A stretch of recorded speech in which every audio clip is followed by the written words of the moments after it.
Good morning friend, मैं के मेहरा एक बार फिर से लेकर के आया हूँ स्पोकन इंग्लिश क्लासेस।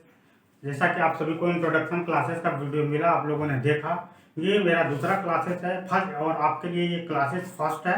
इसको बढ़िया से पढ़ें, मैं उम्मीद करूँगा कि अच्छा लगेगा, और अच्छा लगेंगे तो आप आगे भी क्लासेस ले पाएंगे।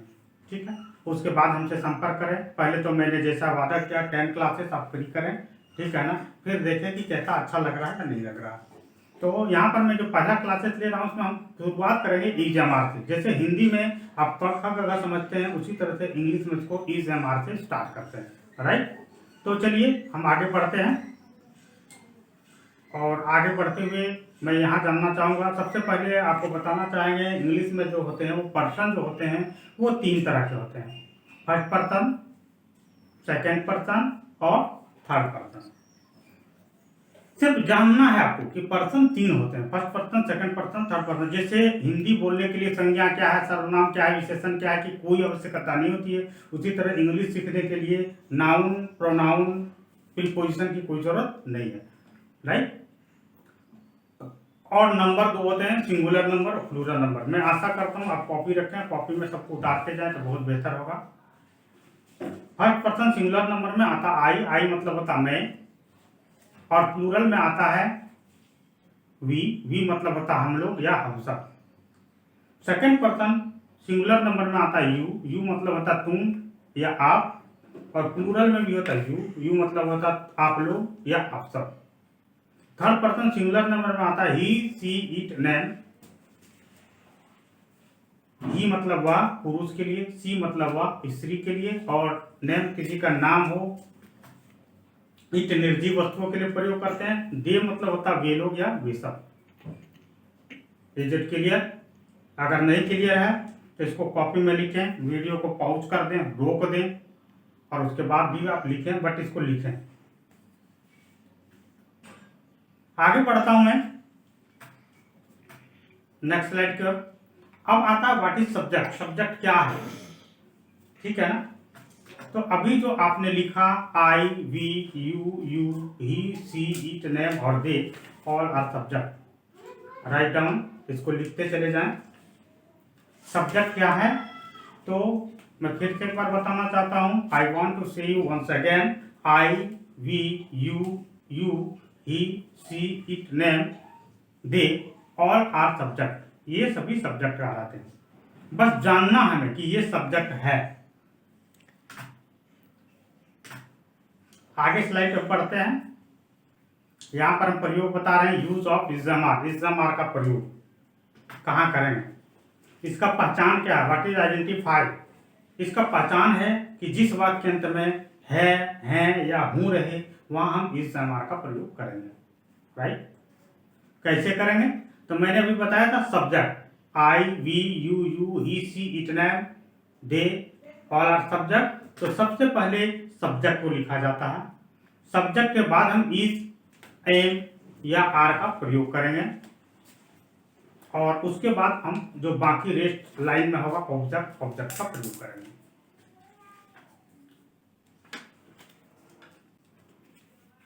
अब है कि इज एम आर का प्रयोग कहां करेंगे, इज कहां करेंगे, एम कहां करेंगे, आर कहां करेंगे।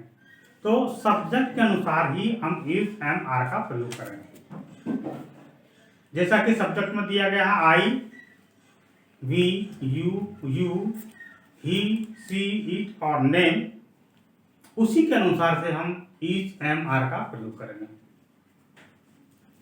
यहाँ स्लाइड में जो वीडियो दिखाया जा रहा है, मैं आशा करूंगा आप इसको नोट करेंगे कॉपी में, ताकि बेहतरीन हो सके।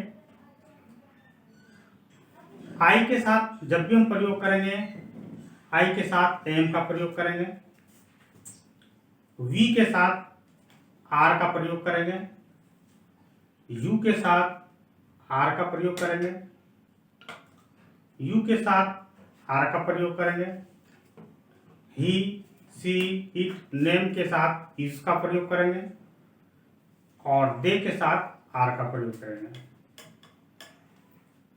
लिखिए आप लोग। सबसे पहले हम ट्रांसलेशन सीखेंगे कि किस तरह से हम सारे सेंटेंस को ट्रांसलेट कर सकेंगे इंग्लिश में।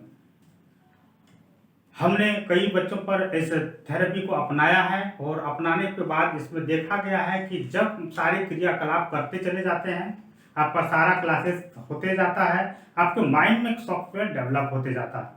मैंने पहले ही बताया था कि यदि हम अपने दिमाग में एक ऐसा सॉफ्टवेयर सेट कर दें जो ट्रांसलेट कर सके सभी हिंदी सेंटेंस को इंग्लिश में, यानी कि हिंदी हमारे माइंड ने थिंकिंग किया और आउटपुट क्या निकला मुंह से, English, right. You know that our mind is super computer. आप जानते हैं कि हमारा दिमाग जो है super computer. You know that computer is operated with software and window. आप जानते हैं कि कंप्यूटर जो है सॉफ्टवेयर और विंडो से ऑपरेट किया जाता है। उसी प्रकार से हमारा दिमाग को ऑपरेट करना है ना। और हम यहाँ पर एक सॉफ्टवेयर बिठाएंगे आपके अंदर जो ट्रांसलेट कर सकेगा ऑल चीज को जो हिंदी में हम जानते हैं उसको इंग्लिश में। और अगर आप ये जान गए तो आप स्पोकन इंग्लिश क्लास अच्छी तरह से जान जाएंगे।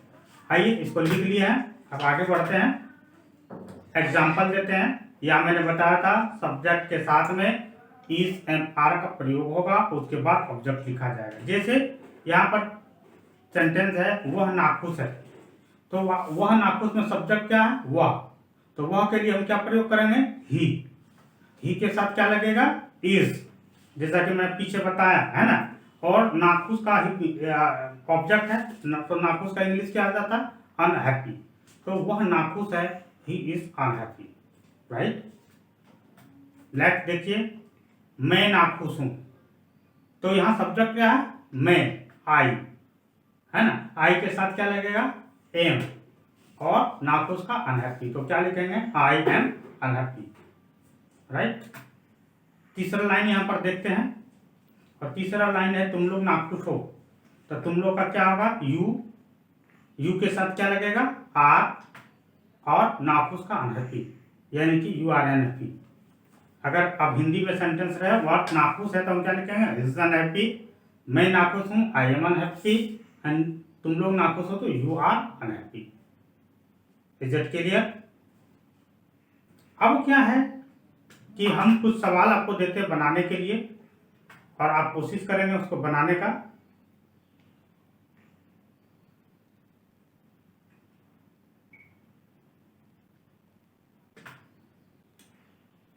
मैं विद्यार्थी हूं, हम लोग विद्यार्थी हैं, तुम विद्यार्थी हो, तुम लोग विद्यार्थी हो, वह विद्यार्थी है, वे लोग विद्यार्थी हैं, ममता विद्यार्थी है, वह विद्यार्थी है, रमेश विद्यार्थी है, उसकी बहन विद्यार्थी है। अब सारे सवाल को कॉपी पे लिखें। मैं विद्यार्थी हूं, हम लोग विद्यार्थी हैं, तुम विद्यार्थी हो, तुम लोग विद्यार्थी हो, वह विद्यार्थी है, वे लोग विद्यार्थी हैं, ममता विद्यार्थी है, वह विद्यार्थी है, रमेश विद्यार्थी है, उसकी बहन विद्यार्थी है। अब यहाँ मैं बता देना चाहता हूँ, सारे सब सेंटेंस को आप वीडियो को रोक दें, और रोकने के बाद सारे सेंटेंस कॉपी में लिख करके बनाएं, और बनाने के बाद फिर इसको चेक करें। मैं जैसे बताते जाता हूँ उसको अक्षरशः पालन करना है, अन्यथा आप नहीं सीख पाएंगे। क्योंकि मेरा एक्सपीरियंस है सिखाने का, आपका एक्सपीरियंस होना चाहिए सीखने का। तो आप अगर हमें फॉलो नहीं करेंगे तो you will never learn very well. So if you want to speak in English you will have to follow me. अगर आप अंग्रेजी बोलना सीखना चाहते हैं तो आपको हमें फॉलो करना होगा।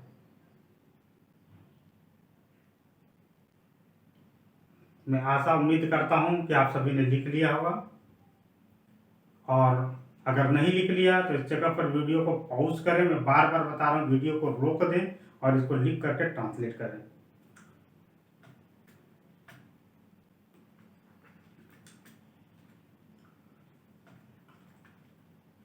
अब मैं आपको इसका ट्रांसलेशन बताऊंगा। अब आप उसको मैच करेंगे, ओके, बनाने के बाद। मैं वीडियो बना रहा हूँ इसलिए यहाँ पर मैं आगे बढ़ा दे रहा हूँ, बट मैं रुका रहा था। अगर क्लास होता फेस टू फेस तो ठीक है ना, या हमारे जूम मीटिंग या गूगल मीटिंग में अगर आप क्लास लेंगे ऑनलाइन तो मैं रुका रहूँगा, राइट। तो अब मैं बताता हूँ इसका ट्रांसलेशन क्या होगा। मैं विद्यार्थी हूँ, यहाँ सब्जेक्ट आई है, आई के साथ एम लगेगा, आई एम स्टूडेंट, मिलाते जाएंगे। हम लोग विद्यार्थी हैं, हम लोग का वी होगा, वी के साथ आर लगेगा, वी आर स्टूडेंट। तुम विद्यार्थी हो, यू आर स्टूडेंट। तुम लोग विद्यार्थी हो, यू आर स्टूडेंट। वह विद्यार्थी है, ही इज स्टूडेंट। वे लोग विद्यार्थी हैं, दे आर स्टूडेंट। ममता विद्यार्थी है, ममता इज स्टूडेंट। वह विद्यार्थी है, ही इज स्टूडेंट।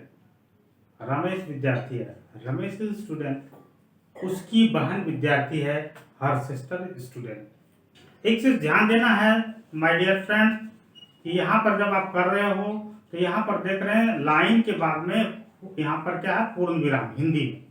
तो इंग्लिश में इसकी जगह पर हम डॉट लगाते हैं, जिसको कहते हैं फुल स्टॉप। ये लगाना अति आवश्यक है, अन्यथा सेंटेंस सही नहीं होगा। आई एम स्टूडेंट के बाद ये डॉट लगाना वेरी इंपॉर्टेंट है। लोग यहीं पर मिस्टेक करते हैं, बट हमें छोटा छोटा मिस्टेक को देखना।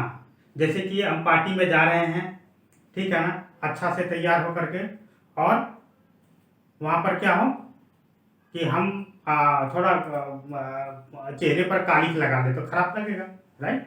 नहीं, बाल नहीं झाड़ते तो अच्छा नहीं लगेगा। इसीलिए यहाँ पर भी फुल स्टॉप लगाना बहुत ही इंपॉर्टेंट है।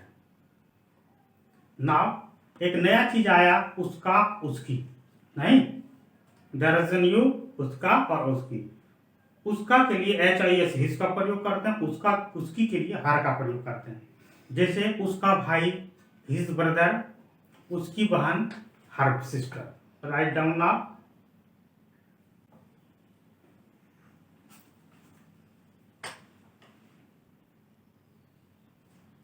इसको लिख लें।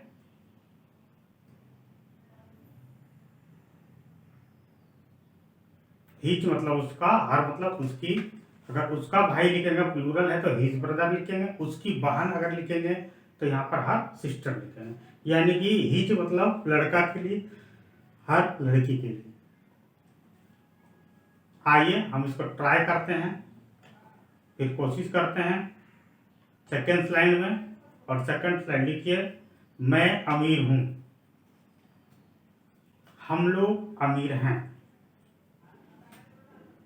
तुम अमीर हो, तुम लोग अमीर हो, वह अमीर है, वे लोग अमीर हैं, ममता अमीर है, गीता की माँ अमीर है, रमेश अमीर है, उसकी बहन अमीर है, श्याम का भाई अमीर है। Write down all the lines, सभी लाइन्स को लिखें। सबसे पहले हिंदी में लिखें, at first write in Hindi and after then translate all the sentence. उसके बाद सभी सेंटेंस को ट्रांसलेट करें। After translation you will check in this video. आप उस ट्रांसलेशन करने के बाद इस वीडियो से में चेक करेंगे। तब तक के लिए वीडियो को रोक दे सकते हैं, आप रोक के रख सकते हैं। मैं फिर बार बार बताना चाहता हूँ, if you don't follow me you will never learn English very well. अगर आप मेरे को फॉलो नहीं करते हैं तो आप अंग्रेजी नहीं सीख सकते। आप कहाँ बैठे हैं मुझे नहीं पता, मैं कहाँ बैठा हूँ आपको नहीं पता, बट मैं स्टूडियो में हूँ और आपको सिखा रहा हूँ। इतना तो मैं बता देना चाहता हूँ, ठीक है ना। बट आप जब तक सीखना नहीं चाहेंगे आपको कोई सिखा नहीं सकता। सो अगर कमिटमेंट लेते हैं कि हमें सीखना है तो आप हमारा क्लास अटेंड जरूर करें। आप सीखने के लिए तैयार हैं तो मेरा वादा है कि आपको सिखाएंगे। राइट डाउन, तो राइट डाउन।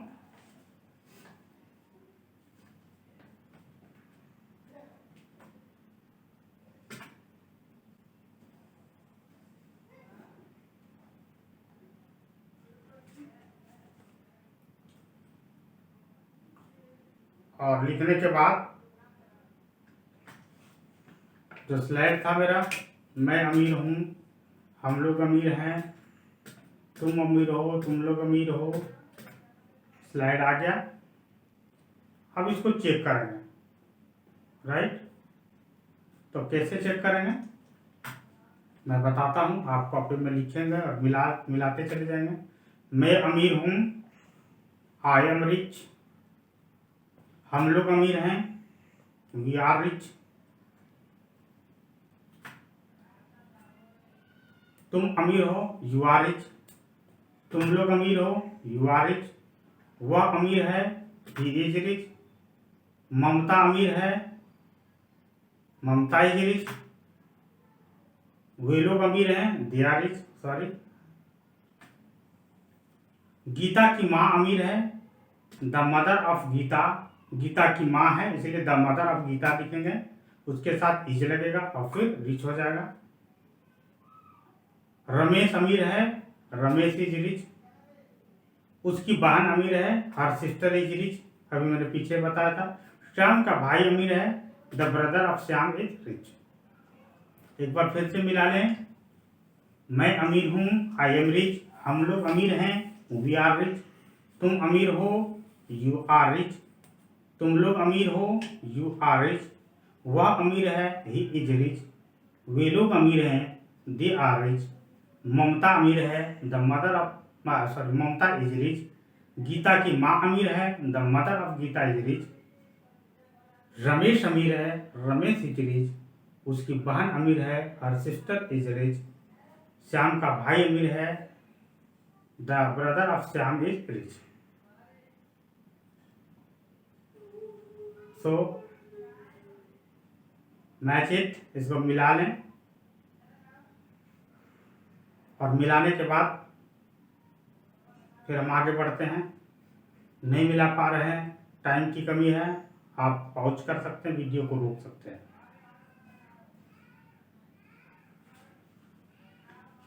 आगे यहाँ पर देख रहे हैं 2 लाइन में 2 नया चीज आया है, गीता की माँ और श्याम का भाई।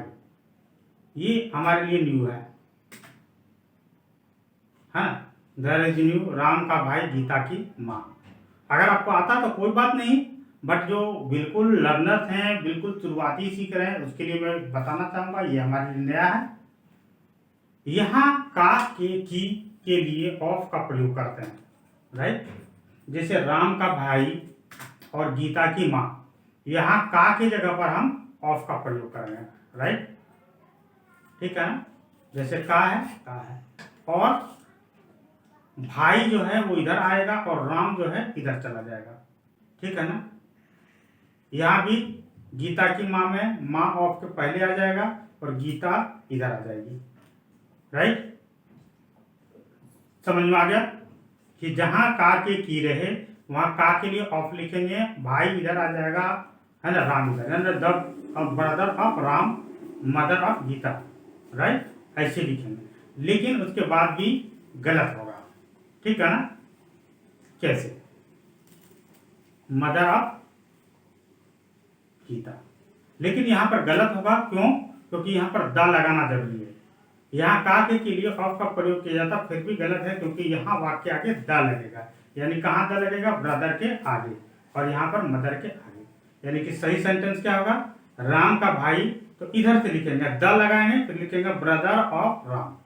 यहाँ लिखेंगे the mother of Geeta, right.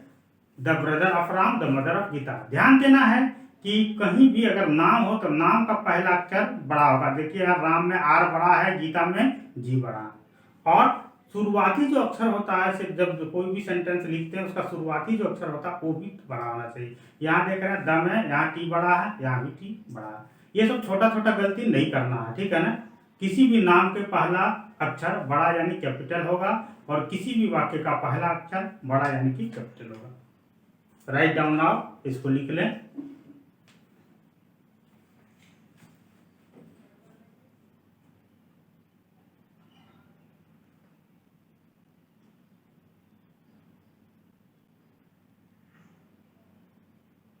लिखने में अगर दिक्कत हो तो आप वीडियो को रोक सकते हैं, मैं बार बार बताता हूँ। लेकिन जब भी ये क्लास लें तो एक साथ बैठे रहें और बैठ करके लें।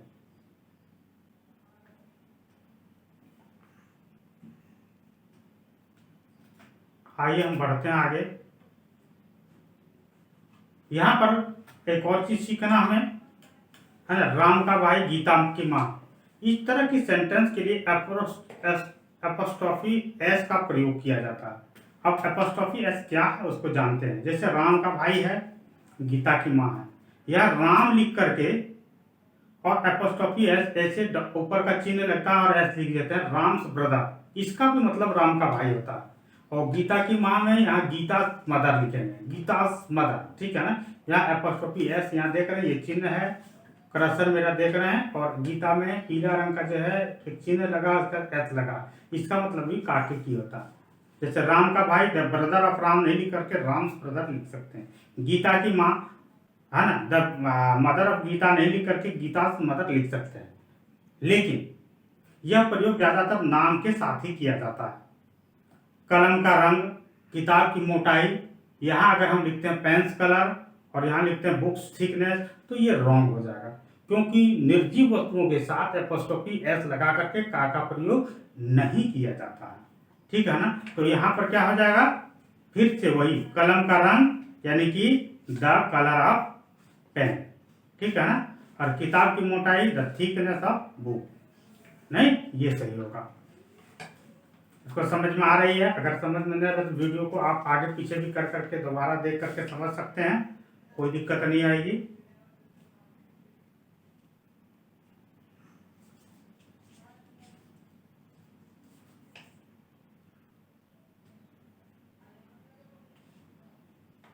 इसको लिख लें, फिर मैं आगे बढ़ता हूं।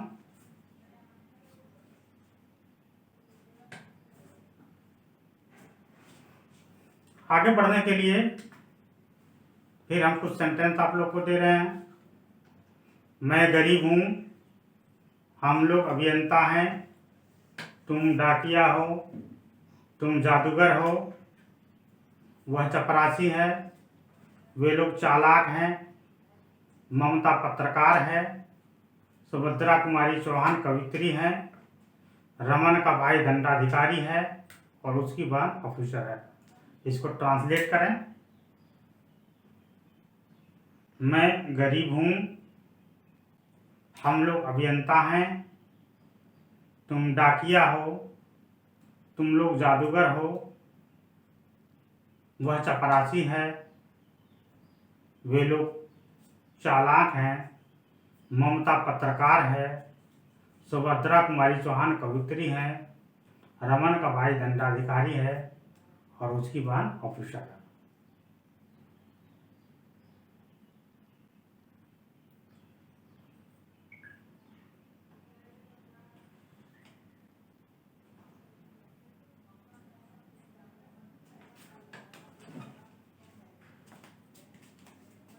ओके, हम आगे बढ़ते हैं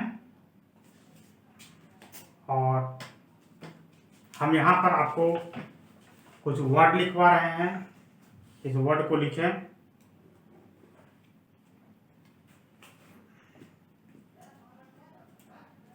वर्ड है इंजीनियर, मतलब अभियंता, पोस्टमैन डाकिया, मैजिशियन जादूगर, प्यून चपरासी, रिपोर्टर मतलब पत्रकार, पोएट मतलब कवित्री, मैजिस्ट्रेट दंडाधिकारी, ऑफिसर हाकिम भी बोलते हैं इसको हिंदी में, काइंड मीन्स दयालु और इंटेलिजेंट मीन्स तेज। Write down now. आपको जो करना होगा हमारे सारे क्लासेस में, ये वर्ड मीनिंग जरूर याद करना होगा, क्योंकि ये वर्ड मीनिंग याद नहीं करेंगे तो शायद काम नहीं हो पाएगा। नेक्स्ट वर्ड मीनिंग है, write down now, clever, CLEVR clever मतलब चालाक, FAT फैट मीन्स मोटा, THIN थिन मतलब पतला या पतली, STRONG स्ट्रॉन्ग मजबूत, HARD हार्ड कड़ा, HUNGRY हंगरी मतलब भूखा, MED मेड पागल, BEAUTIFUL ब्यूटीफुल सुंदर, WAK वीक मतलब कमजोर, और WICKED विक्ट मतलब दुष्ट, CRUEL क्रूअर मतलब क्रूर।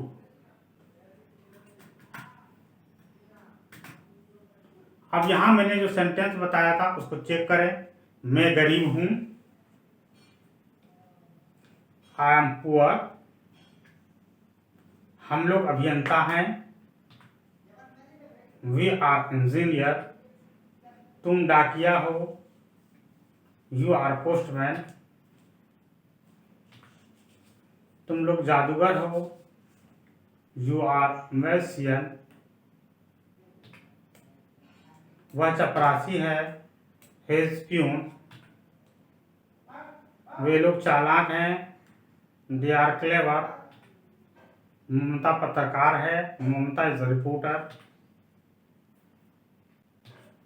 सुभद्रा कुमारी चौहान कवित्री है, तो नाम है Subhadra Kumari Chauhan is a poet. Raman का भाई दंडाधिकारी है, अभी मैंने बताया था, रमन का भाई द ब्रदर ऑफ रमन, और उसके साथ पीछे लगेगा मजिस्ट्रेट, या हम लिख सकते हैं the brother of Raman is magistrate या रमन्स ब्रदर इज मजिस्ट्रेट, दोनों सेंटेंस सही है। उसकी बहन ऑफिसर है, तो हम क्या लिखेंगे, हर sister is officer. Match it, इसको रोक ले वीडियो और इसको मिलाएं, जहाँ गलत हो स्पेलिंग भी मिलाएं, सबके सेंटेंस के बाद में फुल स्टॉप लगा है नहीं उसको भी चेक करें, और अगर नहीं लगा है तो sentence is wrong, so you will have to put full stop at the end of all the sentence. सभी सेंटेंस के लास्ट में फुल स्टॉप लिखना बहुत जरूरी है। आइए हम लोग आगे बढ़ते हैं। अब सवाल है हाउ डू स्पीक इंग्लिश, हम लोग अंग्रेजी कैसे बोलते हैं? नहीं, हम हिंदी इसलिए बोल पाते हैं क्योंकि हम हिंदी को एक ही वाक्य को कई प्रकार से बोल पाते हैं जिसके अलग अलग अर्थ होते हैं।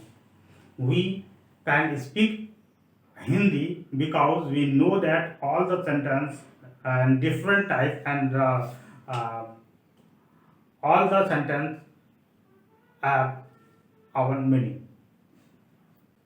कैसे? जैसे मैं अमीर हूं, मैं अमीर नहीं हूं। क्या मैं अमीर हूं? क्या मैं अमीर नहीं हूं? मैं क्यों अमीर हूं? मैं कैसे अमीर हूं? मैं कब अमीर हूं? मैं कहाँ अमीर हूं? यहां देखिए, अमीर के साथ सब्जेक्ट लगा हुआ मैं, और इसी का मतलब ये एक ही लाइन है, थोड़ा थोड़ा सा चेंजिंग, और उसका क्या हो रहा, अर्थ अलग अलग हो रहा। नहीं, मैं अमीर हूं, मैं अमीर नहीं हूं, दोनों का आसमान जमीन का अंतर है। क्या मैं अमीर हूं? सवाल पूछ रहे हैं। क्या मैं अमीर नहीं हूं? बता रहे हैं अपने आप को। मैं क्यों अमीर हूं? खुद सोच रहे हैं। मैं कैसे अमीर हूं, है ना, मैं कब अमीर हूं, मैं कहाँ अमीर हूं। राइट, तो इस तरह के सेंटेंस को अगर हम इंग्लिश में सीखें, है ना, मैं क्यों अमीर नहीं हूं, ठीक है ना, इन सबको क्रमशः affirmative, negative, interrogative, W question के नाम से जाना जाता है। सकारात्मक, नकारात्मक, प्रश्नवाचक, नकारात्मक प्रश्नवाचक, और WH क्वेश्चन के नाम से इसको जाना जाता है। यदि हमारे पास अंग्रेजी में सभी वाक्य को लिखने और बोलने की क्षमता हो जाए तो हम जरूर अंग्रेजी सीख पाएंगे। तो हम इसी को सीखेंगे आगे कि हम एक ही सेंटेंस कैसे डिफरेंट टाइप से हम कर पाएंगे। राइट,